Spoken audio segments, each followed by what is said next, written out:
Shabbat Shalom. Everyone shall revere his mother and his father and keep my commandments. I am the Lord. You shall not steal, you shall not deal deceitfully or falsely with one another. You shall not insult the deaf or place a stumbling block before the blind. You shall not render an unfair decision. Do not show favor to the poor or show deference to the rich, but judge your kinsmen fairly. Do not hate your kinfolk in your heart. Reprove your kinfolk, but incur no guilt because of them. You shall not take vengeance or bear a grudge against your countrymen. When a stranger resides within your land, you shall not wrong him. The stranger who resides with you shall be to you as one of your citizens. You shall love him as yourself, for you were strangers in the land of Egypt. So many remarkable laws in this morning's Torah portion. It's one of the most inspiring, stimulating, and thought-provoking portions in the entire 5 books of Moses. More than most other weekly readings, this one seeks to answer the question, what does it mean to be Jewish? What does it mean to be a holy people? You shall be holy, God tells us at the beginning of the portion, because I, the Lord your God, am holy. And before we can even formulate the words of the question, Dear Lord, what do you mean by that? An avalanche of commandments is heaped upon us. What does it mean to be holy? The Torah seems to be telling us that it means to follow all these rules, and most of them are very idealistic, ethical commands that are not always so easy to observe. We are not automatically holy from birth or by grace, the Torah tells us, but rather we can strive to become holy by following these commandments. For each one of them, we could tease out their many implications for our everyday lives, because so many of them apply to all kinds of things we do every day. So where do we begin? Rabbi Akiba, a great sage who lived about the year 120, as our bat mitzvah mentioned, said the most important commandment in the Torah is love your neighbor as yourself, which is found in today's portion at Leviticus 19:18. The most important commandment in the Torah, he said. And also, as our bat mitzvah mentioned, another great sage who lived about 150 years before Rabbi Akiba restated this rule a little. His name was Hillel. And as the story goes, a gentleman came up to Hillel and told him that he wished to convert to Judaism. But first Hillel had to teach him the entire Torah while he stood on one foot. Now Hillel could have told him, forget about it, there's too much to say. I can't teach you the entire Torah in a couple of minutes. But instead, Hillel thought about it for a little while, and then he answered, what is hateful to you, do not do to someone else. The rest is commentary, go and study. It seems then that both Hillel and Rabbi Akiba would consider love your neighbor as yourself to be a foundational principle of our faith and practice. So this morning, I just want to focus on this one commandment and ask, what does it mean to love your neighbor as yourself? So the first thing we need to do is look at the Hebrew word for your neighbor, which is re'echa. And we need to try and understand what that word means. So it comes from the verb which means to associate with, to keep company with, or to befriend. And this morning I'm going to suggest 4 different ways to interpret this commandment. First, we can translate it as most Bible translations do. The verb can mean to associate with or keep company with in a general way, and so it can mean your neighbor. Those people in your neighborhood, wherever you happen to live. Or in a similar way, those people you associate with at work. Or in a more general way, people you associate with because they live in the same city or town that you live in. In each of these cases, the people you're supposed to love are not people you choose. They just happen to be people who come into your life because of where you live or where you work. Yet the Torah says you're required to love them. Samson Raphael Hirsch, the 19th century German rabbi, interprets this commandment to mean we're required to rejoice in our neighbor's happiness as if it were our own, to grieve over his sorrow as if it were our own, to assist as eagerly in advancing his welfare as if we were working to advance our own, to keep trouble away from him, as if we ourselves were threatened by it. This is a requirement, Hirsch maintains, that we can and must fulfill even towards someone who is downright repugnant to us. For this requirement of love is not dependent on our neighbor's person or personality traits. No one may view the prosperity of another as an obstacle to his own well-being, or the downfall of another as an aid to his own growth. And no one may rejoice in his own flowering as long as his neighbor's life remains blighted. Are you jealous of the success of your neighbor, your coworker? Do they have something you don't have? The Torah commands us to love them. Be happy for them. We love our children. Would we be jealous if our successful neighbors were our own children? No, of course not. We'd be thrilled. Do you gossip about your coworkers? Ask yourself, would you like it if others gossiped or said things about you? If not, remember what Hillel told us, do not do what is hateful to you. Have you avoided someone who is grieving or in pain, someone who is sick or could use some words of comfort? Ask yourself, if you were in their position, wouldn't you want someone to reach out a helping hand, to offer a sympathetic ear? How many times have we, all of us, gotten angry at someone? They made some mistake. They didn't do something the way we would have liked it to be done.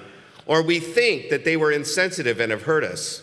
Ask yourself, am I a perfect person? Do I make mistakes sometimes? Maybe we should be more forgiving because we too make mistakes and would like to be forgiven. As our Eitz Chaim commentary suggests, you should love your neighbor because he or she is like yourself, subject to the same temptations that you are. Just as we excuse our own behavior by seeing it in context, claiming that we're tired or angry or misinformed and therefore guilty of nothing worse than poor judgment perhaps, we should be prepared to judge the behavior of others just as charitably. We're commanded to love our neighbors. The second possible definition of this commandment is more specific. Re'echa comes from the Hebrew word to befriend. And therefore the commandment may come to say, you shall love your friend as you love yourself. Now, this is much easier in many ways because unlike your neighbors and coworkers, fellow citizens, we can choose our friends. But the Bible provides us with two examples of very special friends who really did love each other just the way they loved themselves. The first example is Ruth and Naomi. Ruth was a Moabite. She was not Jewish, but she married the son of Naomi, who was Jewish. And when Naomi's husband dies, and then Ruth's husband dies, Naomi is grief-stricken. She has lost her husband and her only children. She's at a total loss and decides to return to her hometown to seek solace with distant relatives. Naomi bids farewell to Ruth. Turn back to your mother's house, she says. May the Lord deal kindly with you as you have dealt kindly with my son before he died, and with me. May you find comfort and security in the home of a future husband who will take care of you. But Ruth insists on coming with Naomi nevertheless. And even after Naomi tried to push her away 2 more times, Ruth would not be dissuaded from staying by Naomi's side. Do not urge me to leave you, to turn back from following you, Ruth tells her mother-in-law. For wherever you go, I will go, and wherever you lodge, I will lodge. Your people will be my people, and your God, my God. Where you die will I die, and there I will be buried. I vow before God that nothing but death could part me from you. That is not the stereotypical relationship of a mother-in-law and a daughter-in-law. Ruth ended up converting to Judaism, and she became one of the ancestors of King David. Truly, Ruth loved Naomi as she loved herself, and her love and devotion to Naomi gave her mother-in-law hope for the future and comfort in her grief. The other example of a powerful friendship in the Bible is the relationship between Jonathan and David. Jonathan was the son of King Saul, and therefore David's rival for the throne. Yet the two were extraordinarily close friends. The Bible tells us that Jonathan's soul became bound up with the soul of David. Jonathan loved David as himself. Jonathan literally gave David the shirt off his back, as well as his sword, his bow, and his belt. And when Jonathan is later killed in battle, David cries out, "I grieve for you, my brother Jonathan. You were most dear to me. Your love was wonderful to me." Here again were two people, two inseparable friends who loved each other as they loved themselves. How many of us can say we've had such a tight, close friendship like that? The third possible definition of this commandment is even more specific. In the Sheva Brachot, the 7 wedding blessings that we recite under the wedding canopy to the bride and the groom, one of the blessings refers to the husband and wife as Re'im Ahuvim, beloved friends. The commandment can therefore be read to include a very specific friend, your spouse, or for those not married, your significant other. Now you might say, "Rabbi, of course husbands love their wives and wives love their husbands. This is an easy commandment to fulfill." But sometimes it is those who are closest to us that we take for granted. We do not show them how much we love them.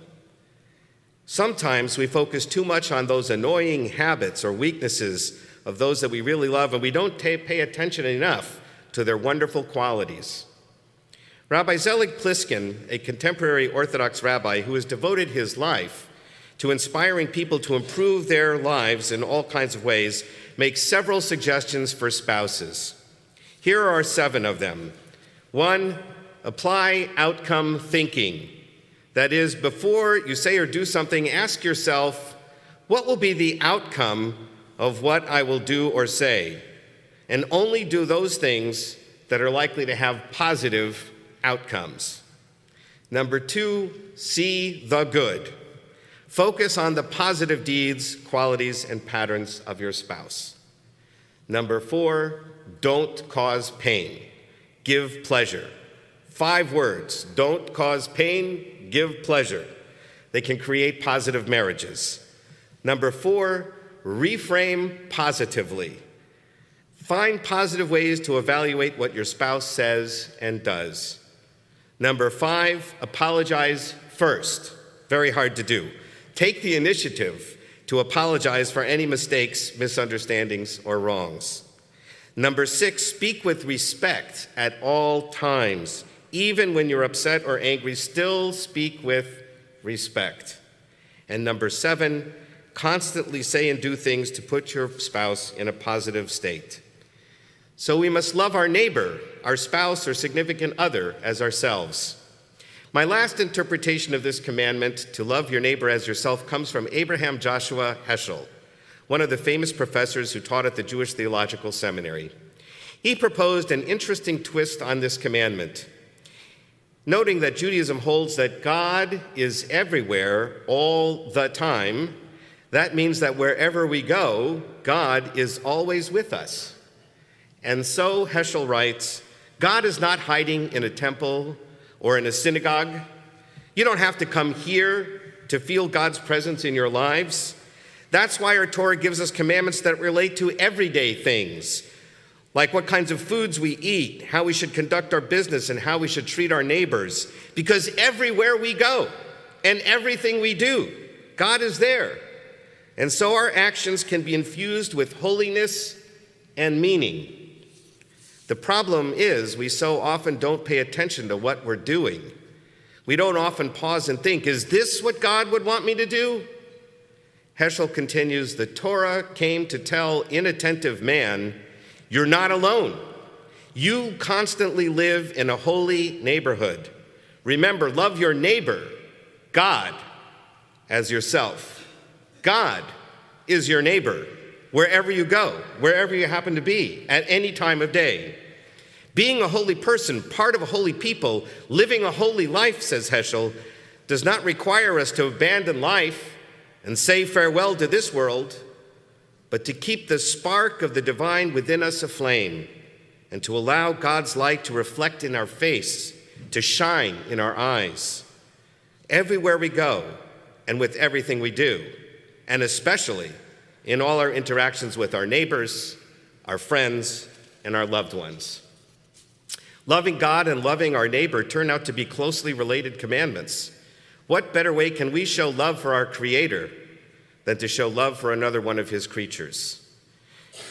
Rabbi Pliskin, who I mentioned before, has written many books on improving one's life, and he concludes a little book that's called simply Kindness by noting that some people spend way too much time complaining about all the awful state of the world is in. There's too much aggression and violence. There's too little kindness and compassion. There's too much anger and depression, too little serenity and joy. If someone complains and complains, the world is still full of all these things, but now more complaining has been added to it. Conversely, if someone spreads compassion and kindness, the world improves. The ripple effect can spread these positive qualities. A little positive action is more beneficial than a mountain full of complaints. Every time you act kindly, the world has more kindness. Every time you are compassionate, the world has more compassion. Every time you smile to someone, the world is a more cheerful place. Every time you transform someone's worry into serenity, the world is a more serene place. Every time you calm someone who is angry, the world is a more pleasant place. Every time you give money to charity, the world is a more charitable place. Every time you encourage someone to do something for others, you are creating a partner to making the world a better place. No wonder Rabbi Akiva felt that to love your neighbor as yourself is the most important commandment in the Torah. No wonder Hillel felt the entire Torah could be reduced to this one principle, provided you go and study the rest to see how to fulfill it properly. What does it mean to be a good Jew? What does it mean to be a holy people? It means making people's lives better. It means increasing joy and happiness in the world. It means sharing kindness with strangers as well as with friends. It means to love your neighbor, your friend, your spouse, and God as much as yourself. Shabbat Shalom.